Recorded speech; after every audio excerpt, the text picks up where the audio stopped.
introduce Koby Langley from American Red Cross, who's also from an organization which is committed to, like us, to support and giving back to the community. Please welcome Koby Langley from American Red Cross.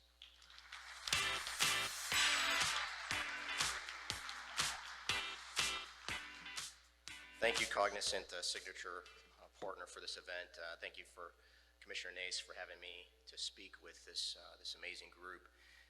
I was reminded not too long ago by the president of the International Federation of the Red Cross and Red Crescent in Geneva during a recent visit to New York of how important this collaboration is between humanitarian actors like the American Red Cross and our insurers, and how much more we can do together and that we should be focused on into the future. But I'm here to share with you all a cautionary tale. A cautionary tale of an organization, actually organizations, a collective of sorts, a group of independent entities that are operating under a common cause in an effort to help those who have experienced unimaginable loss and challenges. This group had access to all of the resources at their disposal of a collective, combined in collective brain power, access to different information and data, political influence that reached beyond their individual capacities, truly collective impact, the kind of access to foresight and strategic thinking and deep leadership that could help them see around corners and arguably even predict the future of their industry.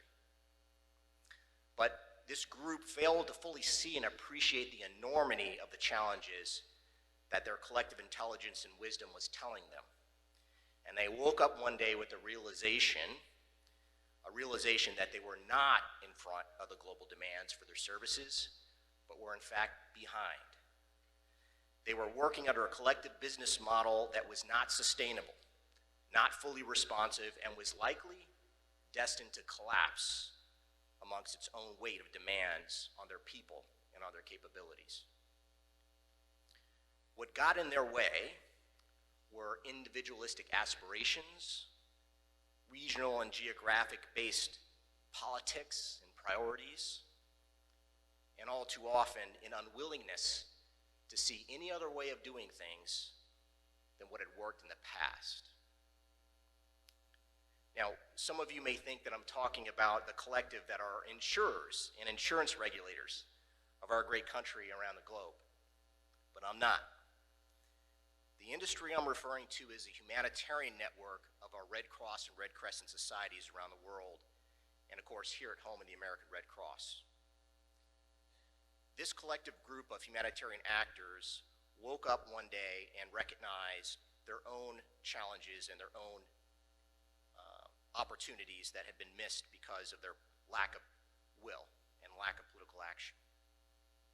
They looked at the workforce, the data, community presence. We looked at the data showing us our requests from our local branches to assist in recovery from wildfires, from storm surges, from flooding, and from heat waves. Does it sound familiar? Here's what we found. The United States has seen more reported climate disasters over the past 2 decades than any other country. In the last 10 years alone, more than 900 disaster events have displaced nearly 8 million people in the United States.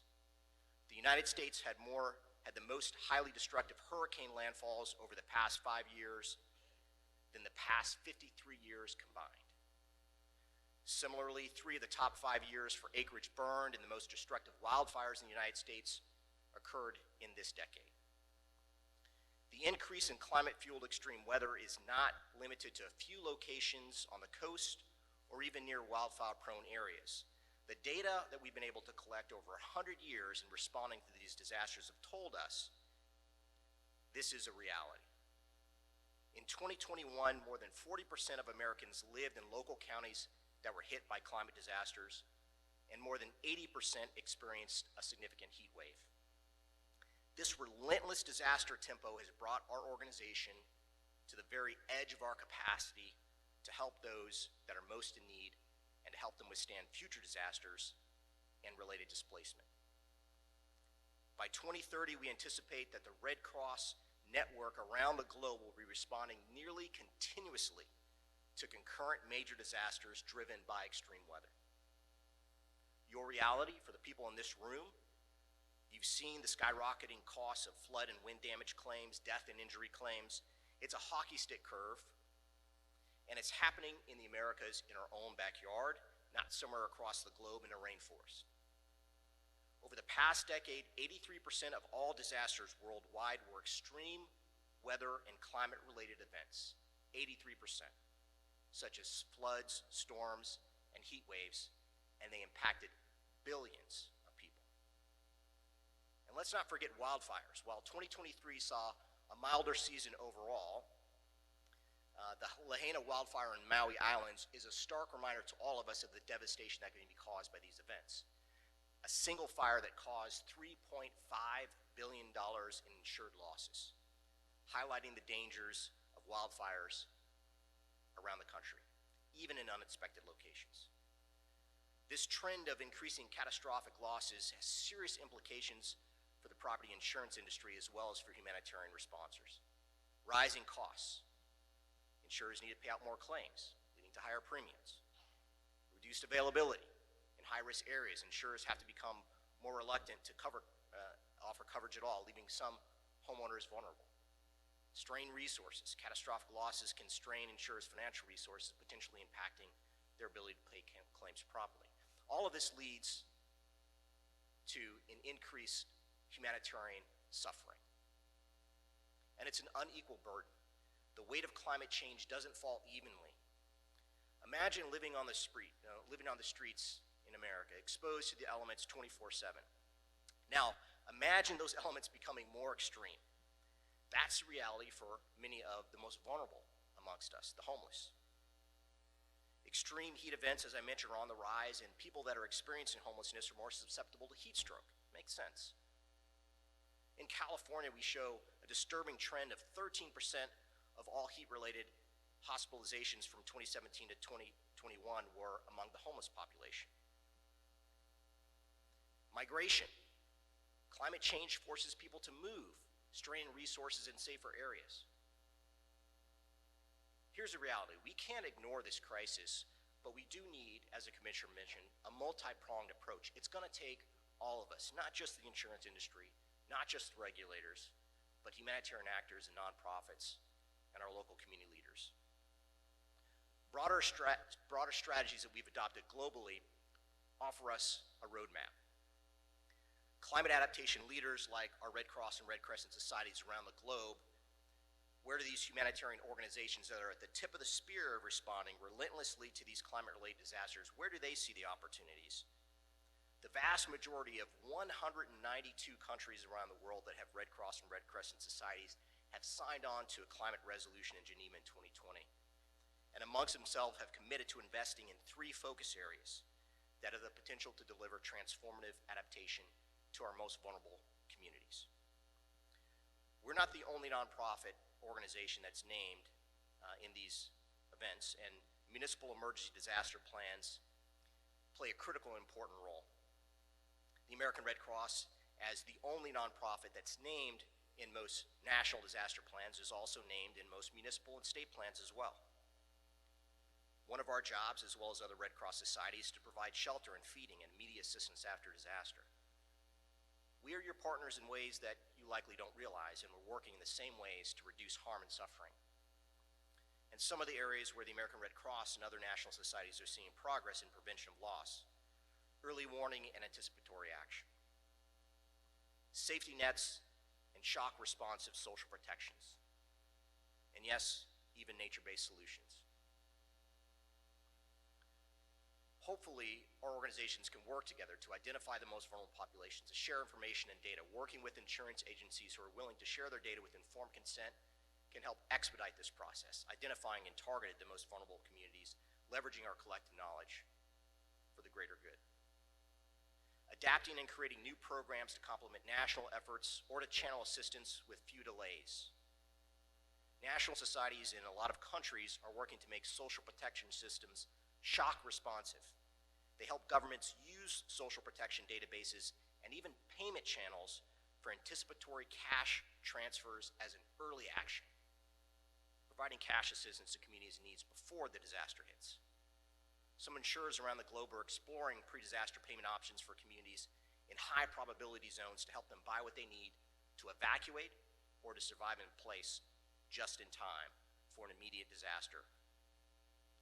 Insurers can explore community partnerships with municipalities in high vulnerable communities to help improve early warning systems, connecting with community preparedness initiatives, and increasing the use of forecast information and social protection systems. Promoting coordination between different interstate agencies that otherwise don't interact, as is often the case between emergency response agencies and social welfare or long-term resilience building actors. And nature-based solutions for other preventative measures like simple education or even fire mitigation and home fire risks. There are many opportunities for us to provide an increasing impact and support for the people that we serve. And whether you believe in climate change or not, the reality of these billion-dollar climate-related disasters is at our doorsteps and will continue to present nearly insurmountable challenges.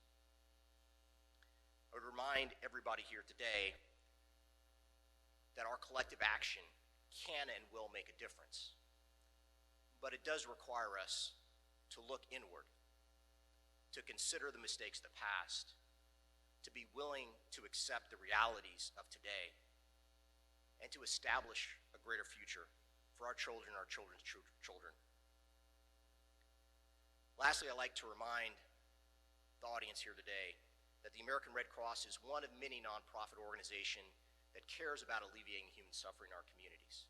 And sometimes even small acts of a humanitarian intervention can have broad impacts over the long term. One of these small acts the American Red Cross invested in nearly 10 years ago was a simple act of knocking on a neighbor's door, asking if they had a smoke alarm, and then asking if they could have permission to come into the home, to sit down with the homeowner, to talk to them about the dangers of fires, help them with an evacuation plan, and then, yes, install a new free smoke detector. 3 million smoke detectors later, and 2,000 lives saved later, the American Red Cross continues this very simple community-based intervention and act that reduces harm, reduces casualties, improves resiliency in communities, and yes, saves lives.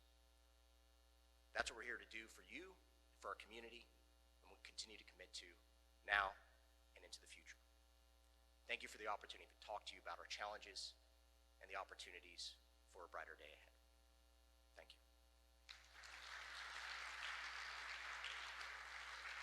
I have a special video to share with you.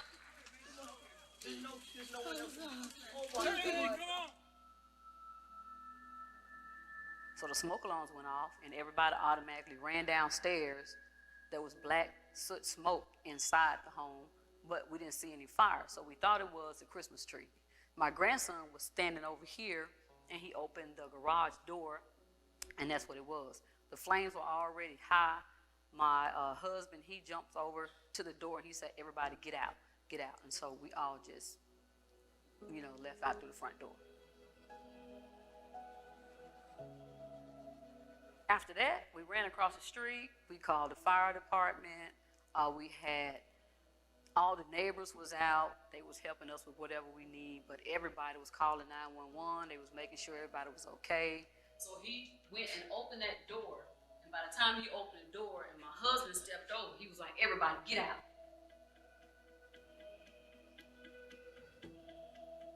Same Red Cross that came out, that was at the event, was the same ones came out that night. They still called me the next day, checked up on me, make sure if I needed anything to just inform them and let them know. So they did keep in contact with me. Well, we always encourage people to get smoke alarms because they do save lives. I would tell people to make sure they're prepared for their fires by checking their smoke alarms. And also, you got to have a fire plan, and everybody needs to know exactly their escape routes. I want to tell Red Cross, thank you. Thank you for showing up, because like I said, I didn't know what I was going to do that night, but they came out, they gave me a hug and everything and told me it's going to be okay, and they took me on to the next step. So those smoke alarms really helped me. It saved my family. It saved our lives.